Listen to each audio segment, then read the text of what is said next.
पहला सवाल है ईंधन है, ईंधन क्या है? ईंधन सीएनजी, एलपीजी, लकड़ी तीनों है। इसका आंसर हो जाएगा डी, इनमें सभी हैं।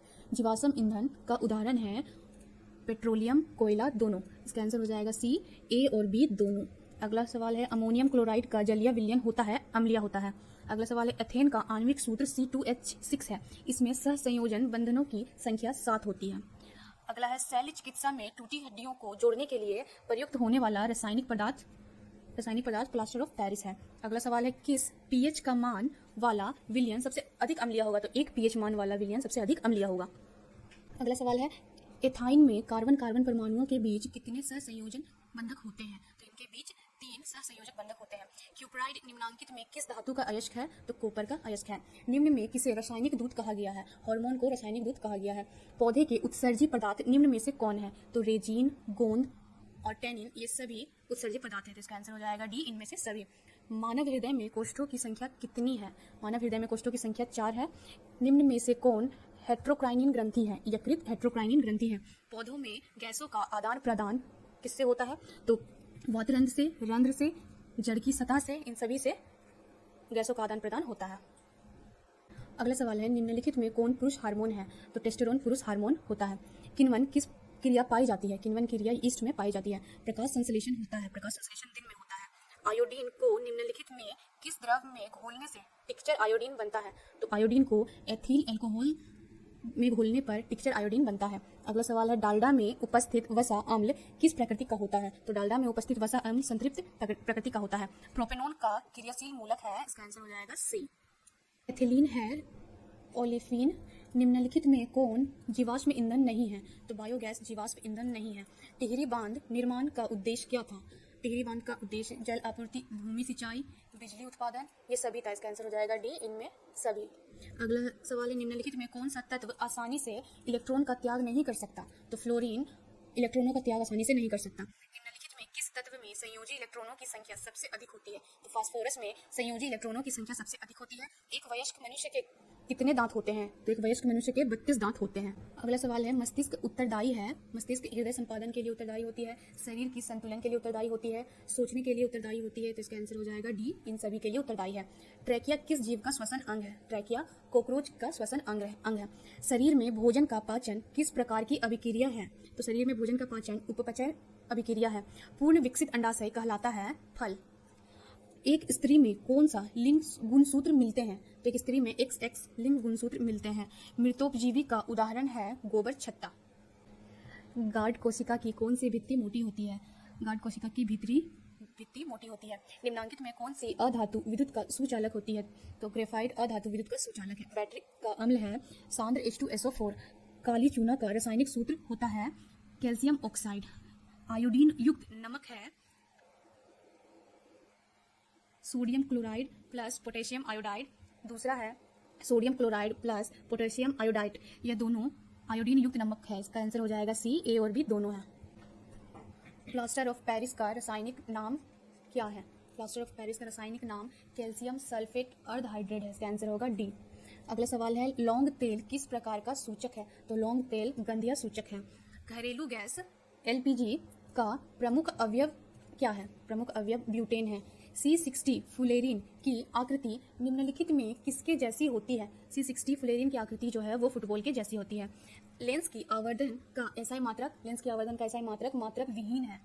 किसी अंतरिक्ष यात्री को आकाश कैसा प्रतीत होता है? तो किसी अंतरिक्ष यात्री को आकाश काला प्रतीत होता है। गोलीय दर्पण के परावर्तक पृष्ठ की वृत्ताकार सीमा रेखा का व्यास कहलाता है, क्या कहलाता है? तो गोलीय दर्पण का द्वारक। किस दर्पण में दूर की वस्तु का प्रतिबिंब सदैव सीधा होता है? तो किस प्रतिबिंब में दूर की वस्तु का प्रतिबिंब सीधा होता है? या तो दर्पण समतल हो या उत्तल हो। अवतल दर्पण की फोकस दूरी होती है ऋणात्मक। किस दर्पण में हमेशा वस्तु से छोटा प्रतिबिंब प्राप्त होता है? तो उत्तल दर्पण में वस्तु से छोटा प्रतिबिंब प्राप्त होता है। प्रकाश का प्राथमिक वर्ण है नीला, हरा और लाल, ये तीनों प्रकाश का प्राथमिक वर्ण है। तो इसका आंसर होगा डी, इनमें सभी। तारों का टिमटिमाना प्रकाश की किस घटना को दर्शाता है? तो तारों का टिमटिमाना प्रकाश की अपवर्तन को दर्शाता है। लेक्टस सामान्यतः कहाँ पाया जाता है? तो लेटेक्स पीपल में, पीला कनेर में, बरगद में, इन सभी में पाया जाता है। तो इसका आंसर हो जाएगा डी। मानव मूत्र में यूरिया की प्रतिशत मात्रा कितनी होती है? तो मानव मूत्र में यूरिया 2% होती है। भ्रूण का विकास होता है गर्भाशय में। निकट दृष्टि दोष में किस लेंस का प्रयोग किया जाता है? तो निकट दृष्टि दोष में अवतल लेंस का प्रयोग किया जाता है। लेंस की क्षमता का मात्रक होता है डायोप्टर। 1 किलोवाट घंटा बराबर होता है 3.6 इंटू 10⁶ जूल। प्रकाश का चाल न्यूनतम होता है। प्रकाश का चाल किस में न्यूनतम होता है? तो कांच में न्यूनतम होता है। निम्न में किस लेंस की फोकस दूरी धनात्मक होती है? तो उत्तल लेंस की फोकस दूरी धनात्मक होती है। वायुमंडल में नाइट्रोजन की मात्रा 78% होती है। आगे देखते हैं, प्रकृति में पृथ्वी पर ऊर्जा का मुख्य स्रोत क्या है? तो पृथ्वी पर ऊर्जा का मुख्य स्रोत सूर्य का प्रकाश है। द ओरिजिन ऑफ स्पीसीज नामक पुस्तक किसने लिखी? तो यह पुस्तक डार्विन द्वारा लिखी गई। ओजोन के एक अणु में ऑक्सीजन की परमाणु की संख्या कितनी होती है? तो ओजोन के एक अणु में ऑक्सीजन की परमाणु संख्या 3 होती है। पौधे में प्रकाश संश्लेषण का स्थान है क्लोरोप्लास्ट। परिसेचिका हिस्सा है आहार नाल का। एक खाद्य श्रृंखला में तीसरे पोषी स्तर पर हमेशा कौन रहता है? तो तीसरे पोषी स्तर पर हमेशा मांसाहारी रहता है। निम्न में से कौन से समूहों में केवल जैव निम्नीकरण पदार्थ है? तो इसका आंसर हो जाएगा ए, घास, पुष्प तथा चमड़ा। किसी विद्युत बल्ब का अनुमानतक 220 वाट है तथा 100 वाट है। जब इसे 110 वोल्ट पर प्रचलित करते हैं तब इसके द्वारा उपयुक्त शक्ति होगी 25 वाट। इसका आंसर हो जाएगा डी। निम्नलिखित में से कौन किसी लंबे विद्युत धारावाही तार के निकट चुंबकीय क्षेत्र का सही वर्णन करता है? तो चुंबकीय क्षेत्र का सही वर्णन चुंबकीय क्षेत्र की सकेंद्रीय क्षेत्र रेखाओं का केंद्र तार होता है। इसका आंसर हो जाएगा डी। प्रतिरोधकता का एसआई मात्रक है ओम मीटर। जब एक से अधिक प्रतिरोधक श्रेणी क्रम में जुड़े रहते हैं तब कौन सी भौतिक राशि उनमें से रहती है? इनमें से कौन सी भौतिक राशि रहती है? तो विद्युत धारा रहती है। अनवीकरणीय ऊर्जा है। इन सब में अनवीकरणीय ऊर्जा कोयला से प्राप्त ऊर्जा होती है। एक पारदर्शी गोलीय कवच की बाहरी त्रिज्या जो है वो 20 सेंटीमीटर है तथा भीतरी त्रिज्या जो है वो 19.8 सेंटीमीटर है। तो त्रिज्या आपतित प्रकाश के लिए यह कैसा व्यवहार करेगी? तो यह अवतल लेंस की भांति व्यवहार करेगी। तो इसका आंसर हो जाएगा डी। ऊर्जा के 2 अनवीकरणीय स्रोत हैं, कोयला तथा पेट्रोलियम।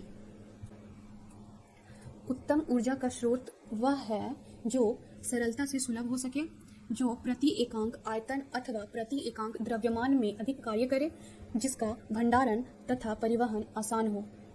इसका आंसर हो जाएगा डी। ये सभी गुण होने चाहिए। कमरे के ताप पर द्रव अवस्था में रहने वाली अधातु है ब्रोमीन। अगला सवाल है, निम्नांकित में कौन सा युग्म एकल विस्थापन अभिक्रिया प्रदर्शित करता है? तो इसका आंसर हो जाएगा बी। यह एकल विस्थापन अभिक्रिया प्रदर्शित करता है।